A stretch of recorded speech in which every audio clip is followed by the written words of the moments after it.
Muhammad Ali, a brief biography. Muhammad Ali was an American professional boxer, philanthropist, and activist, who is regarded as one of the most influential and significant figures of the 20th century. Ali is widely considered and ranked as the greatest heavyweight boxer of all time, nicknamed the greatest. But what set Ali apart from all other athletes was not what he did inside the ring but what he did and stood for outside of it. Muhammad Ali was born on 17 January 1942 in Louisville, Kentucky. He was named Cassius Marcellus Clay Jr. His father, Cassius Marcellus Clay Sr., was a sign and billboard painter. And his mother, Odessa O'Grady Clay, worked as a domestic helper. Even though Cassius Sr. was a Methodist, he allowed Odessa to raise Ali and his younger brother Rudolph, later renamed Rahman Ali, as Baptists. Muhammad Ali attended Central High School in Louisville. He was dyslexic and found it difficult to read and write in school. When Ali was growing up, racial segregation was rampant.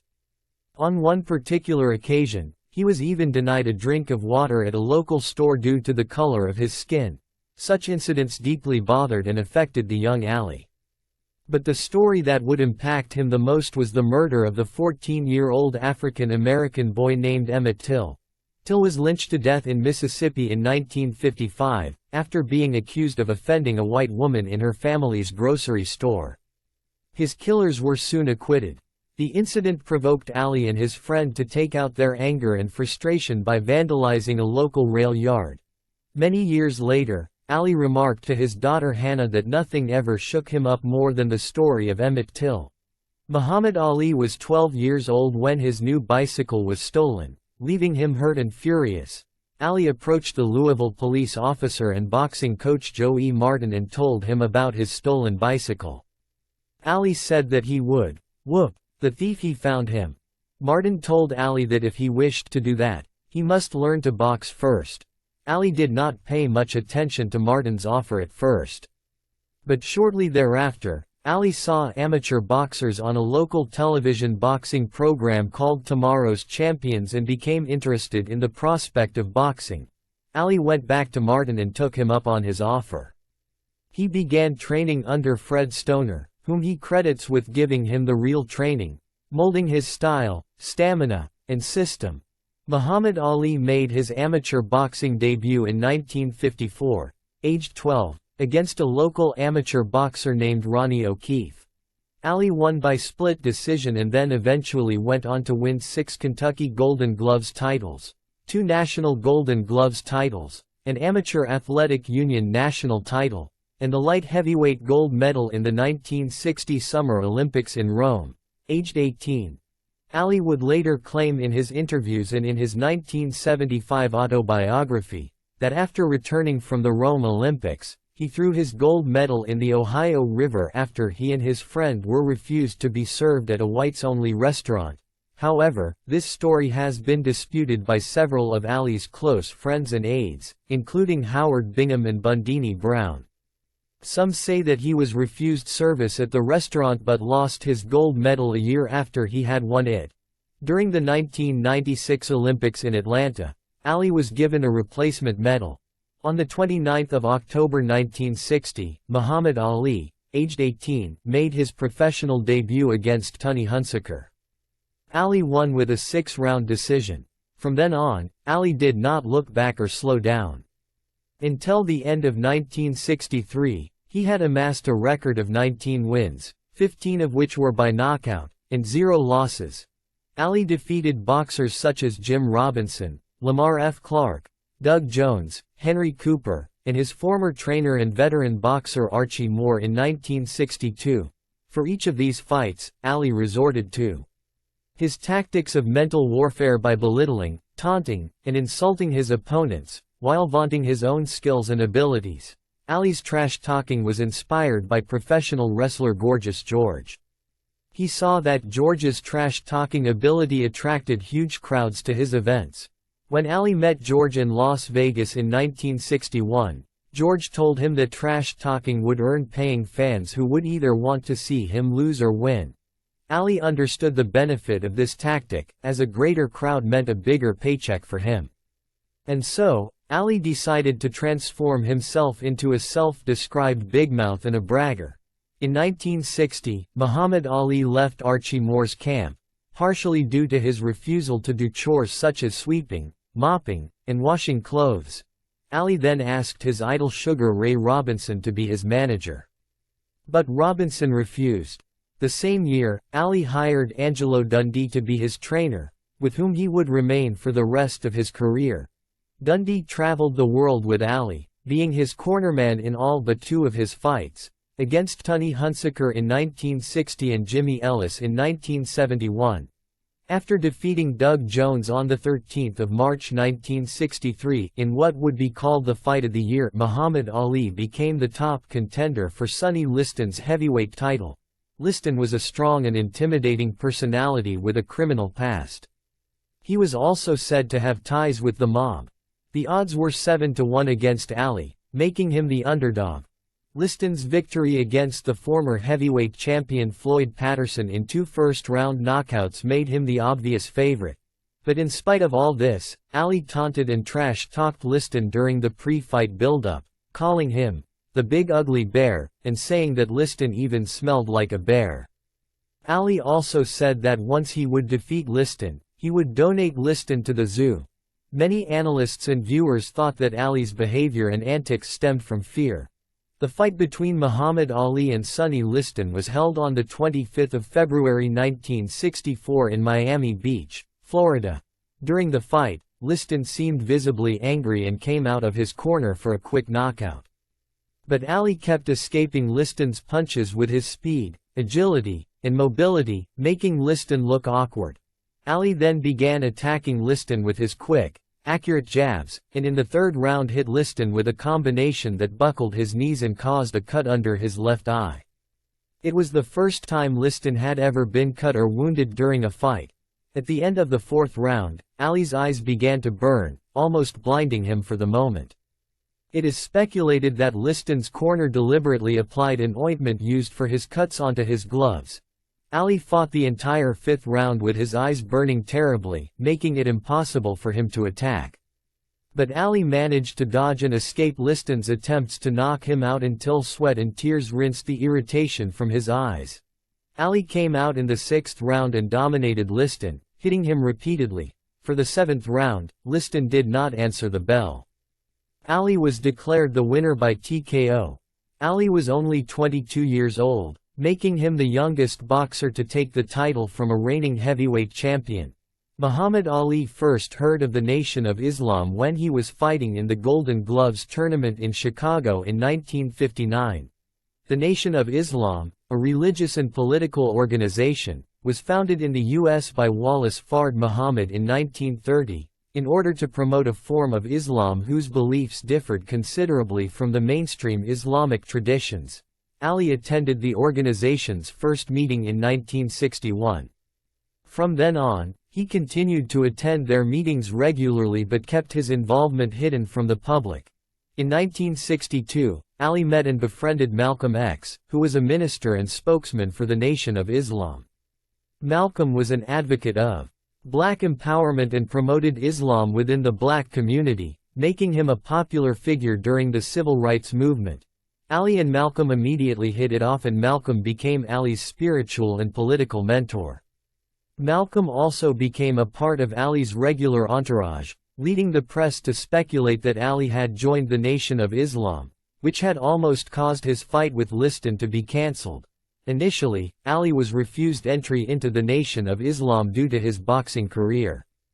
But after Ali won the championship from Liston in 1964, the organization not only agreed to let him in but also publicized his membership. On 6 March 1964, the leader of the Nation of Islam, Elijah Muhammad, gave a radio address stating that Ali, who was then named Cassius Clay, would be renamed to Muhammad Ali. The fact that Muhammad Ali had joined the Nation of Islam, often referred to at the time as Black Muslims, and changed his name to a Muslim one, could not be digested or tolerated by most Americans. The ensuing uproar and controversy were great. Most journalists, excluding Howard Cosell, refused to call Ali by his new Muslim name. but Ali insisted on being called by his new name, stating that Cassius Clay was a slave name, a white man's name that he did not choose or want. Ali's change in faith and membership with the Nation of Islam made him an open target for public and media condemnation. White Americans in general, and even several African Americans, were against the Nation of Islam, viewing the organization and its members as black separatists who spread hate, terror, and violence. Following the organization's doctrine, Ali openly spoke against the Vietnam War, saying that his enemy was the white people, not the Viet Cong, or the Chinese, or the Japanese. He also publicly condemned integration, stating that it was wrong and that they did not want to live with the white man. Ali's views gained harsh criticism and opposition from the American public. His popularity declined and many who had supported him initially were now against him, but that did not stop Ali from expressing his views boldly and proudly. He was no longer afraid to stand up to the white establishment. Barely 2 weeks after Ali joined the Nation of Islam, his friendship with Malcolm X came to an end after Malcolm left the organization due to disagreements with Elijah Muhammad.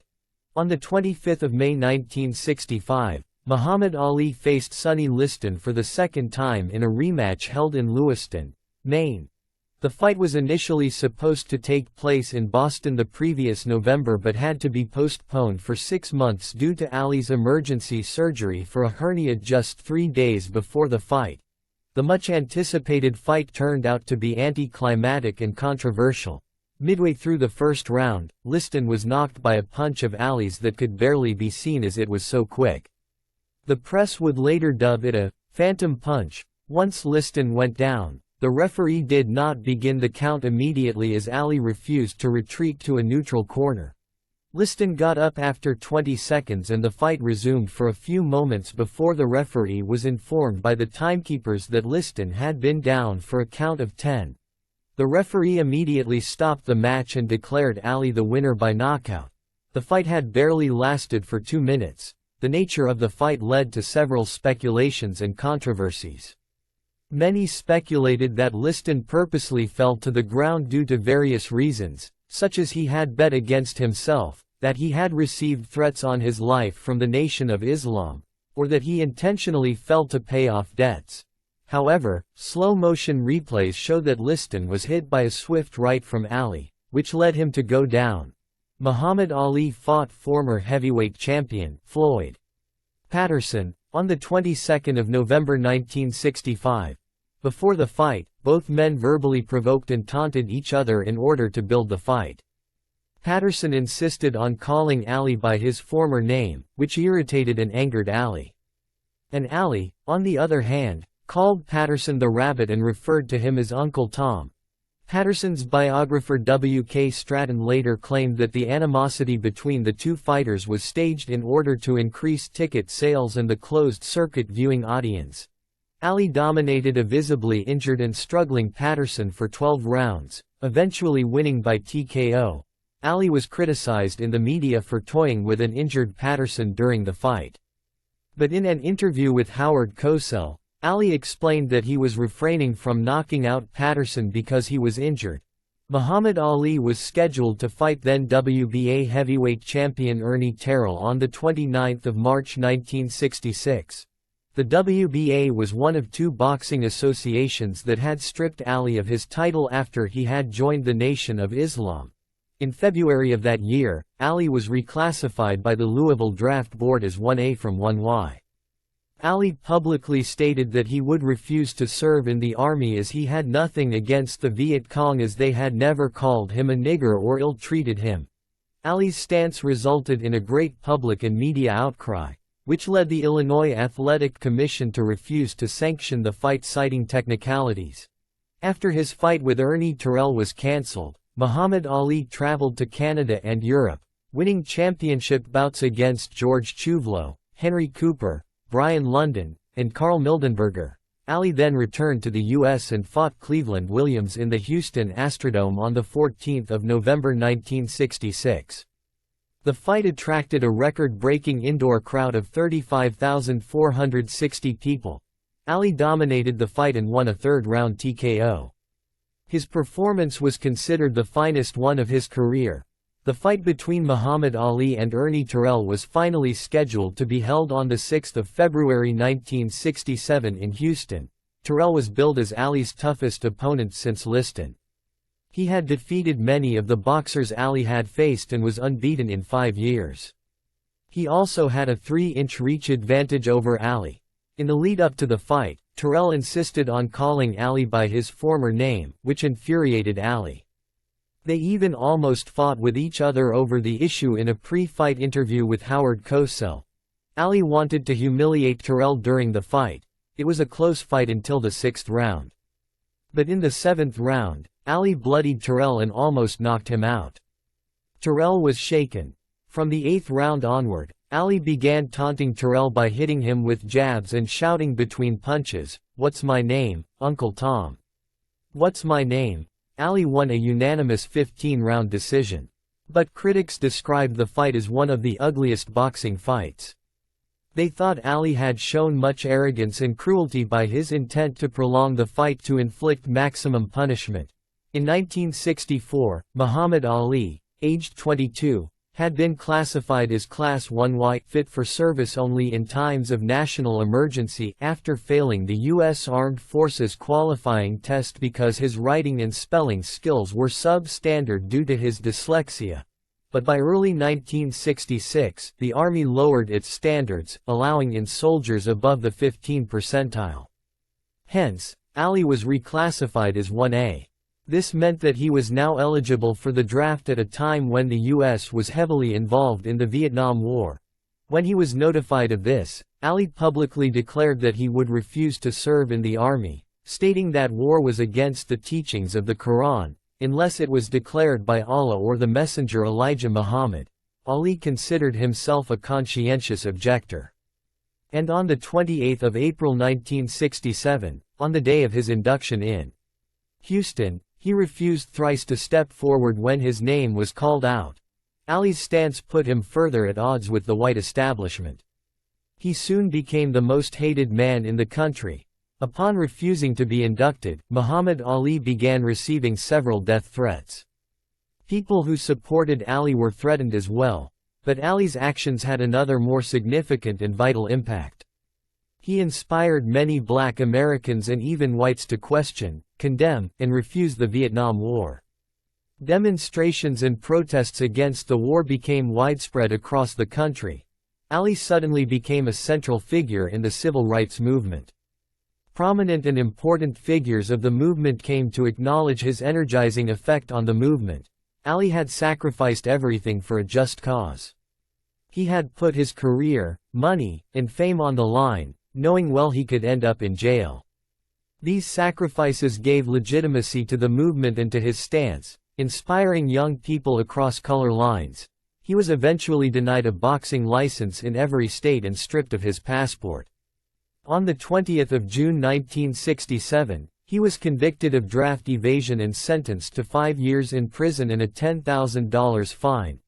Ali paid a bond and managed to remain free while the verdict was being appealed. After Muhammad Ali was banned from boxing, he turned his attention and energies to public speaking. He spoke at colleges across the nation, openly criticizing the Vietnam War and advocating African American pride and unity, and racial justice. He highlighted and spoke against racism. Even though Ali was widely condemned by the American media, his popularity drastically increased among young blacks and whites. His stance gained more and more sympathy and popularity among the younger generation, who were willing and unafraid to question the government. As a result of his ban, Ali was unable to fight for over 3 years, from 1967 to 1970, while his case worked its way through the appeals process. Ali was denied his prime boxing years. But he had gained something much more important, which was the respect of the younger generation. On the 11th of August 1970, Muhammad Ali was granted a license to box by the City of Atlanta Athletic Commission. While his case was still in appeal, Ali was scheduled to fight Jerry Quarry on the 26th of October. The fight was organized by the company, House of Sports, which was set up by African American civil rights activist Jesse Hill Jr. African-American politician Leroy Johnson, and Harry Pett, by using their local political influence. Ali won the fight after 3 rounds after Quarry suffered a cut. During this period, Ali's case had an important win in the federal court, forcing the New York State Boxing Commission to reinstate his license. In December 1970, Ali fought and won against Oscar Bonavena at Madison Square Garden. With these comeback victories, Ali had suddenly become the top contender for the heavyweight title held by the reigning champion Joe Frazier. The first fight between Muhammad Ali and Joe Frazier, which was dubbed the Fight of the Century, was scheduled for the 8th of March 1971 at Madison Square Garden. Both the fighters were undefeated and both had a legitimate claim to the heavyweight title. There was great excitement and hype around the fight, attracting unprecedented media attention and publicity. To make matters more interesting, the pre-fight antics by both fighters garnered a lot of attention. Frazier called Ali by his former name, while Ali said that Frazier was too ugly and dumb to be the champion, and called him an Uncle Tom. Ali portrayed himself as the fighter of his people, the people's champ, saying that he represented the little man in the ghetto, while Frazier represented white people in suits, members of the Ku Klux Klan, and Alabama sheriffs. In order to prepare for the fight, Ali found a 5-acre site on a Pennsylvania country road in the village of Deer Lake, where he set up his training camp for the fight. He liked the country setting of the camp and would go on to train there for all of his fights until the end of his career. The fight lived up to its hype and expectations. It started out even in the early rounds. Joe Frazier constantly pressured Muhammad Ali, crouching, bobbing, weaving, and relentlessly attacking Ali's body. Ali, on the other hand, regularly hit Frazier with his quick jabs and combinations. Ali was taking more hits and punishment than he ever had before. In the later rounds, Ali began leaning on the ropes, allowing Frazier to hit him and tire himself out. In the 11th round, Frazier's left hook shook and wobbled Ali, forcing him to stagger backward across the ring. In the last round, Frazier connected another dangerous left hook that knocked Ali down. But Ali got back up on his feet in 3 seconds. Ali lost the fight by unanimous decision, making it his first professional defeat. After losing to Joe Frazier, Muhammad Ali went on to fight Jerry Quarry, Floyd Patterson, and Bob Foster. He won 6 fights in 1972. On the 31st of March 1973, Ali fought, lost, and broke his jaw against Ken Norton. It was the second professional loss of his career. On the 10th of September 1973, Ali fought Norton for the second time. The highly anticipated match was held at the Forum, California. The fight was close but Ali won by a split decision. He had demonstrated the physical stamina of his early days. The second fight between Muhammad Ali and Joe Frazier took place on the 28th of January 1974 at Madison Square Garden. Frazier had recently lost his heavyweight title to George Foreman. Ali started out strong in the early rounds, even staggering Frazier in the second round. But in the middle rounds, Frazier gained composure and snapped Ali's head in round 7.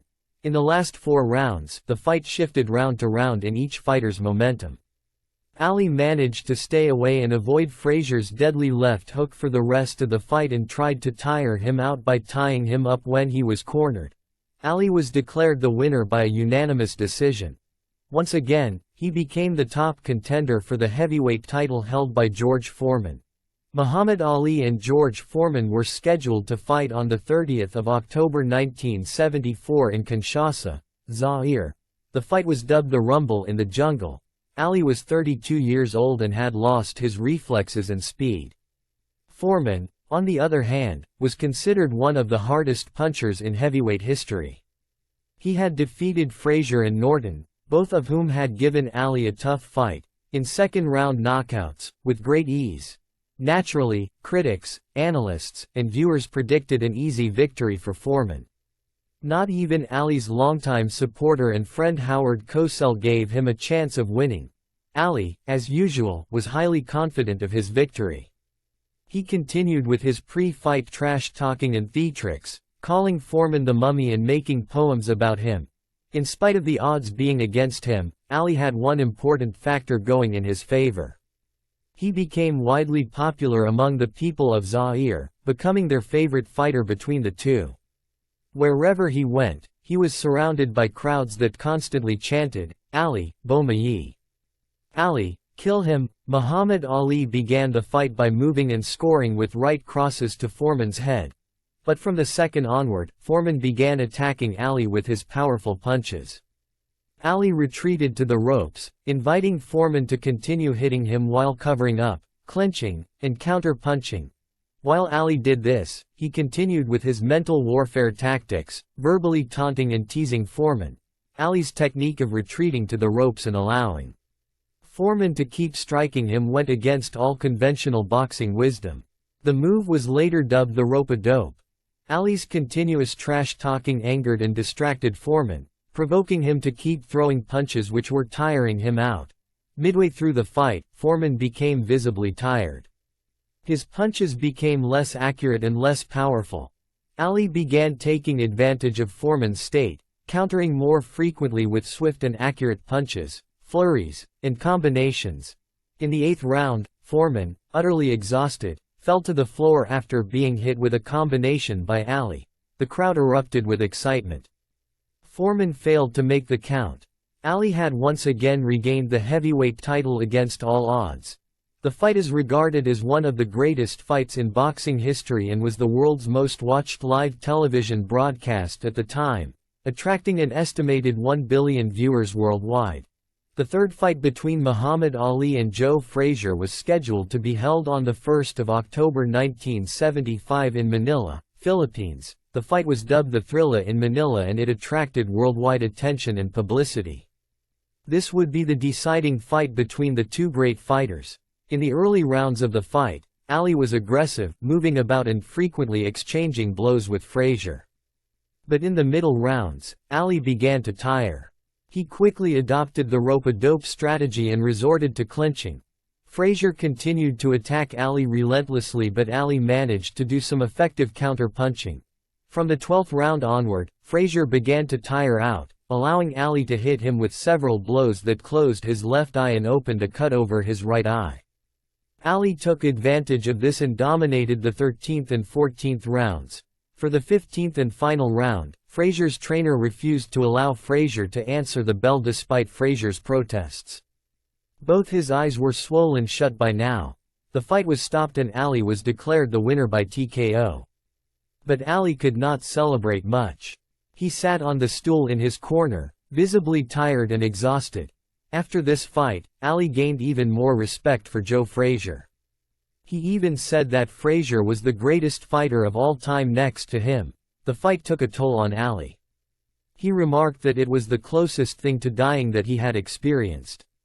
He even refused to watch the fight on tape, referring to it as hell. After the fight, for the first time, Ali seriously considered retirement. Muhammad Ali and Ken Norton met for their third and final fight on the 28th of September 1976 at Yankee Stadium, New York. This time Ali entered the ring as the heavyweight champion. Although neither fighter was able to dominate or establish themselves as the obvious winner, most commentators and viewers gave the fight to Norton. However, Ali was declared the winner by unanimous decision, a result which was contested and booed by the audience. All statistics pointed toward Norton's victory. Ali himself admitted that Norton deserved to win the fight. During this period, Ali had a fallout with the Nation of Islam and converted to Sunni Islam. He announced his retirement after the Norton fight in order to practice his faith. However, in May 1977, Ali returned to defeat Alfredo Evangelista. In September of that year, Ali fought a difficult bout against Ernie Shivers. Though he won by unanimous decision, Ali had struggled, compelling his longtime doctor to ask him to retire. Ali's doctor, Ferdy Pacheco, had received a report from the New York State Athletic Commission which showed that Ali's kidneys were falling apart. Pacheco wrote to Ali, his wife, and Angelo Dundee, but got no response. That was when Pacheco decided to quit. On the 15th of February 1978, Muhammad Ali fought and lost against Leon Spinks at the Hilton Hotel in Los Vegas. Spinks became the undisputed heavyweight champion after his victory. At the time, he had only 8 professional fights to his credit and was the underdog against Ali. Ali himself had not prepared enough for the fight. He had not trained seriously, sparring less than 24 rounds in preparation for the fight. And he was visibly out of shape. Spinks won by split decision, thereby becoming the only fighter ever to take a world title away from Ali in the ring. A rematch between Ali and Spinks took place on 15 September 1978 at the Superdome in New Orleans, Louisiana. The fight was attended by 70,000 people, paying a total of $6 million in admissions. It became the largest live gate in boxing history at the time. Ali won the fight by unanimous decision, making him the first heavyweight champion to win the belt 3 times. On 27 July 1979, Muhammad Ali announced his retirement from boxing once again. However, this 1-2 did not last long. Ali returned to fight Larry Holmes for the WBC belt. He wished to win the heavyweight championship for an unprecedented 4th time. Many believe that Ali most probably wanted to fight for monetary reasons. But Holmes did not want to fight Ali as he knew that Ali was no longer the same.